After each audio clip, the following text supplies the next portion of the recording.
Bonjour à toutes et bonjour à tous, bienvenue sur ma chaîne. Comme tous les matins, on va parler du Bitcoin et l'Ethereum. On fait la même chose le soir sur les graphiques pour voir un peu le chemin de la journée, ce qu'il peut faire à la hausse ou à la baisse et pouvoir prendre des décisions pour certains cas de figure. Voilà, nous sommes le 18 août 2022.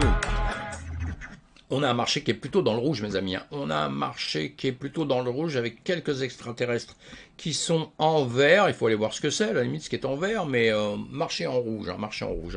Bon, les couleurs changent vite. Nous sommes dans une grande volatilité, donc on va le voir tout de suite. Je regarde en premier les marchés européens, puisque moi je suis en métropole en France.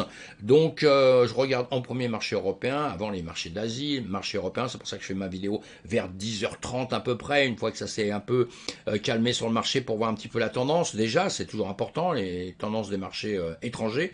L'étranger, c'est souvent d'après où on est. Eh bien, on voyait bien que ce matin, la bourse, le CAC 40 et le DAX, tous les deux ont démarré. Bah non, le DAX à gauche, là, a démarré, boum, boum, bien à la hausse pour maintenant replonger. Nous sommes en 5 minutes, on le voit en 15 minutes. Là, vous voyez, bon, c'est pareil.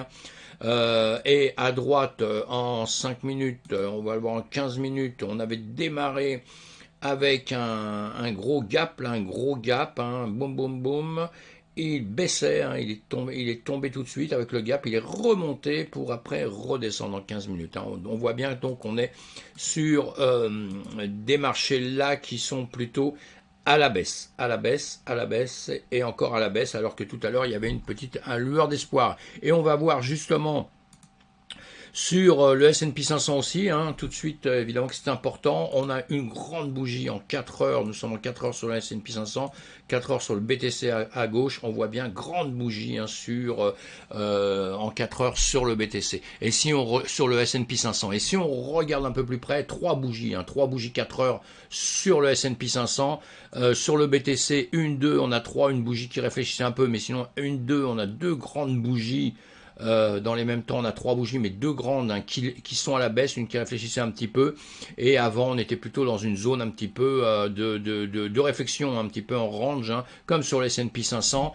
Le S&P 500, pour moi, c'est celui qui dirige le marché, même si de temps en temps on a tendance à croire, à comprendre, à voir que le BTC baisse un peu avant. Donc j'ai des amis qui me disent oui, mais c'est le BTC qui démarche le marché total. Non, ça c'est pour moi une grosse bêtise. Je peux me tromper moi aussi, mais c'est une grosse bêtise parce que nous on sommes un tout petit marché par rapport au marché mondial, on va dire. Donc ça ce serait vraiment très très étonnant. Et ce qui se passe, c'est tout simple, c'est que la plupart des gens sont des marchés traditionnels. Toute la finance est un marché traditionnel. Nous, on fait partie des actifs risqués. Et un actif risqué, quand on sait que ça va baisser, quand on voit le marché traditionnel actuellement comme il n'a pas passé le S&P 500, Nasdaq, tout ça, le S&P 500, il n'a pas passé sa MA 200, il l'a frôlé, il a passé une fraction de seconde, il est revenu en arrière, il repart derrière, on sait que ça va baisser. Sincèrement, tout au moins, on a au moins 90% de chances que ça baisse. Donc, les actifs risqués, on va chasser les actifs risqués, on va risquer,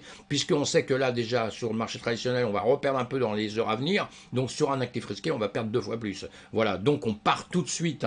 Donc c'est vraiment dans ce sens-là. C'est pour ça que ça peut avoir l'impression que c'est le marché des actifs, le marché de la crypto qui va dominer un peu tout ça. Non, malheureusement, c'est pas lui qui décide tout ça et c'est comme ça que ça se passe. Malheureusement, ça viendra, ça changera, mais c'est pas encore maintenant. Ou en tout cas, on essaie d'anticiper parce que tellement on a la trouille, quoi. Maintenant, les gens ont compris.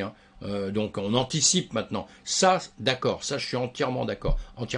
Ça veut dire que même les gens de la crypto, avant il y avait que les gens des marchés traditionnels qui enlevaient leur crypto, tout ça, et qui font les deux évidemment. Et nous on était un petit peu à côté, on comprenait pas bien, etc. Maintenant le monde de la crypto-monnaie, ceux qui sont simplement dans la crypto, je pense, regardent de plus en plus les marchés traditionnels et quand ils voient qu'il y a des signaux un petit peu de tendance comme ça, ils enlèvent tout de suite la crypto. On en revient à la même chose que ce que je disais tout à l'heure. Allez, on continue d'avancer, mes amis.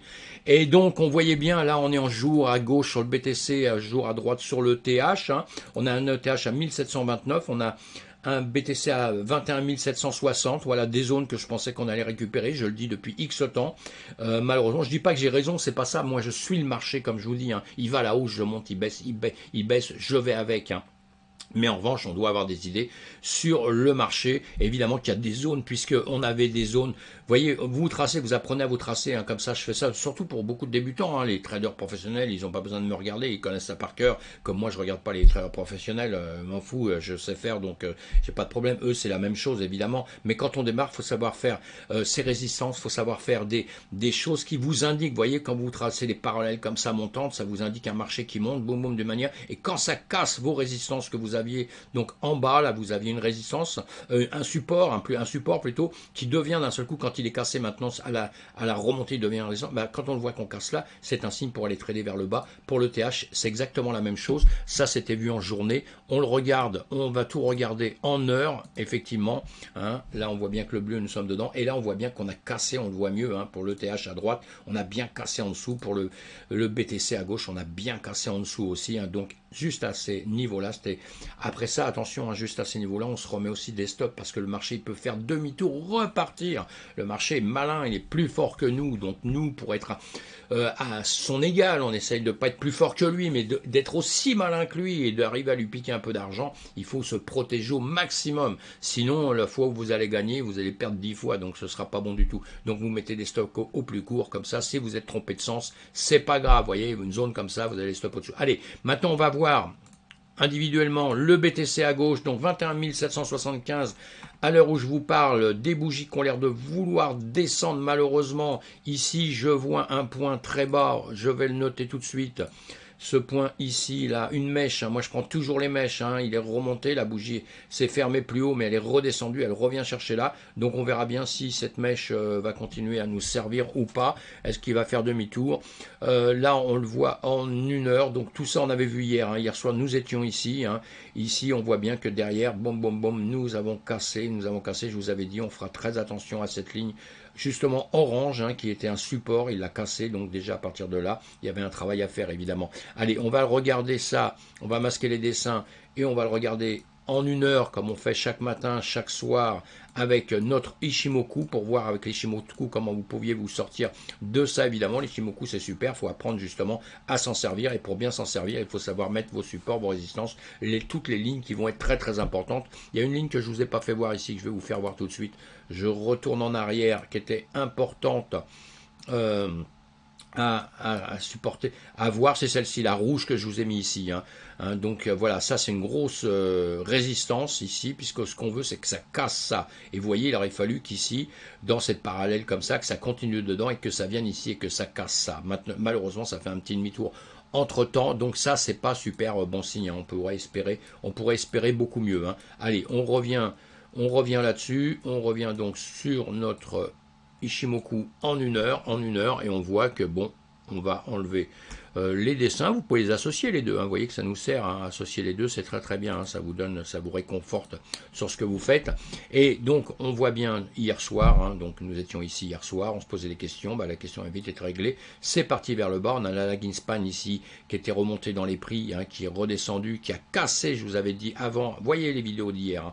Je vous ai dit si ça casse la Kijun en journée ça va être chaud, elle a cassé la Kijun en 4 heures, ils ont cassé la Kijun, la Tenkan en heure, donc voilà, hein, tout a été, on va dire, défoncé vers le bas, tout ça pour aller récupérer des liquidations, hein, que je vous ai fait voir tout à l'heure, je pense, ici, voilà, ici, hein, on avait sur le BTC, vous voyez, on avait ces liquidations que je vous ai données il y a longtemps déjà, c'est venu les chercher, ça a mis du temps, hein, ça a mis tout ça, hein, parce que je pensais que ça allait venir chercher avant, ça a mis tout ça pour venir les récupérer, mais c'est tout à fait légal, de l'argent à récupérer ici, en revanche, c'est venu chercher plus bas, ça c'est un petit peu plus inquiétant que ça vienne un peu plus bas, donc pour l'instant, on va être très prudent, on va aller voir la mèche que je vous ai dit, ici. Hein. Donc, on va sécuriser si on continue à prendre en short. Faut peut-être faire attention, sécuriser, prendre des profits. Il faut toujours prendre des profits. Ici, donc, on va se méfier de ça. On va voir si ça veut passer en dessous ou est-ce que ça va faire un rebond ici et repartir un peu. Et dans ces cas-là, on verra ce soir le travail à l'envers. Hein, dans tous les cas de figure. Entre-temps, vous vous méfiez et vous vous protégez, vous mettez vos stops, etc. Pour Pour notre ETH, c'est exactement la même chose, 1724 d'un seul coup, toujours cette ligne rouge ici, hein, cette parallèle que vous aviez fait, ça devait casser ici pour monter ici, ça ne l'a pas fait, ça nous fait un demi-tour ici, donc voilà, ça c'est pas cool, hein, mais c'est comme ça, on se remet en 1 heure, on le voit, nous sommes dans les mêmes choses, voilà, je masque les dessins, on va regarder notre Ishimoku. Et voilà, en 1 heure, la lagging spine, boum, boum, boum, elle a tout cassé, hein, les nuages, elle a tout cassé, tout ce qu'elle devait casser, elle a cassé. Vous le voyez, elle est largement dans le vide en dessous, elle va chercher la Kijun en journée, pareil. Et ici, donc, nos mèches évidemment, suivent ça. Enfin, ça suit nos mèches, 26 temps en arrière. Et là, pareil, on a cassé la Tenkan en 4 heures, on a cassé la Tenkan en 4 heures, on a cassé la Kijun, la Tenkan, la Kijun en 1 heure, évidemment, hein, et on a le nuage qui a baissé en dessous des nuages dès 4 heures, donc il a tendance à vouloir bien aller à la baisse ici, hein, on verra bien ce qui va se passer dans les temps à venir, hein, dans les 15 minutes, si on regarde, bah, toujours même topo, hein, 15 minutes on a cassé Tenkan, Kijun, Tenkan, on est reparti vers le bas, on va toujours évidemment chercher la Kijun de la journée, des hauts qui sont de plus en plus bas, hein, des bas qui sont de plus en plus bas, voilà, donc tout ça c'est signe que ça descend, sauf les 5 dernières minutes où ça réfléchit un petit peu, là, de 3 bougies, hein, voilà, donc voilà, on est venu chercher le bout de la mèche ici,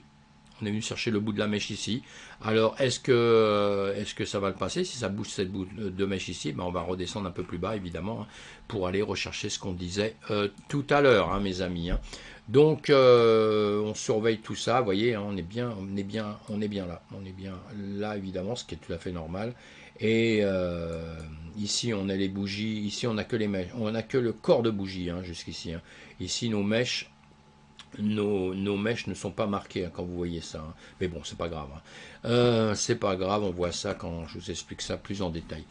Voilà mes amis pour ce soir, donc on va faire très attention, on va se protéger, ça peut remonter un petit peu maintenant évidemment, mais on va suivre les marchés américains cet après-midi, savoir ce qu'ils vont faire, comme je vous ai dit hier, suivez le marché américain, parce que s'il a bon signe et qu'il repart vraiment à la hausse, qu'ils nous disent qu'ils ont trouvé des filons d'or et que la guerre en Ukraine s'est terminée, que la guerre en Chine, il n'y aura pas de guerre en Chine, que ça y est, que tout va bien, qu'on peut aller vivre sur Mars, eh bien on va repartir FOMO, on va repartir comme une flèche, mais pour l'instant nous n'en sommes pas encore à tous ces délires, malheureusement on essaye de faire avec ce qu'on a et on n'a pas grand chose de super en ce moment. Allez, en tout cas une chose est sûre, c'est qu'à la longue on sera à la hausse, et moi je continuerai à dire que le BTC va remonter, toutes les cryptos vont finir par remonter, c'est tout à fait logique, mais en ce moment on vit au jour le jour notre histoire. Si vous faites du très long terme, nous sommes dans des zones de rachat, hein. Maintenant attention à ce que vous faites, ça peut baisser encore, attention, hein. Mais nous sommes dans des zones de rachat en DCA évidemment, hein. Vous achetez en petite quantité, prudemment, je ne fais pas de conseils en investissement, je vous dis ce que je pense simplement, vous devez chercher vos renseignements partout mes amis, et être sûr de ce que vous voulez faire, c'est pas les autres qui dictent pour vous, hein. Vous apprenez et vous prenez des décisions. A plus tard mes amis, vous êtes les bienvenus.